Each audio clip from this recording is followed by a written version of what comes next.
अस्सलाम वालेकुम फ्रेंड्स, मैं हूं आपका दोस्त सुलेमान और आप मेरा चैनल देख रहे हैं सुलेमान 250 डॉट वीडियोज़।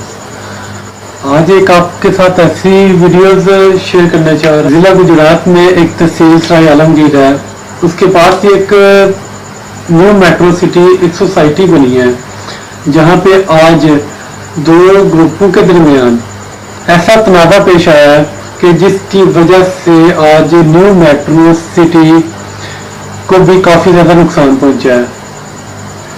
जैसा कि आप स्क्रीन पे देख रहे हैं, न्यू मेट्रो सिटी का जो एडमिन ऑफिस है उस बिल्डिंग को भी काफ़ी ज़्यादा नुकसान पहुंचा है।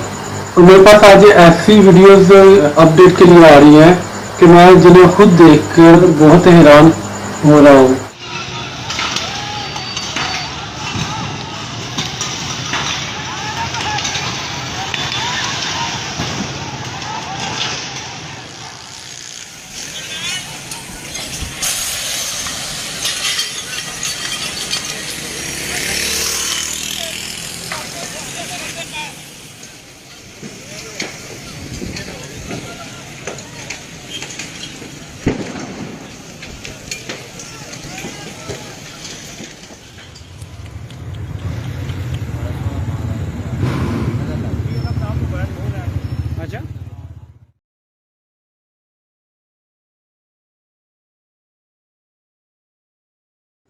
जिन्होंने अभी तक मेरा चैनल सब्सक्राइब नहीं किया वो मेरा चैनल सब्सक्राइब कर दीजिएगा और बेल आइकन को जरूर प्रेस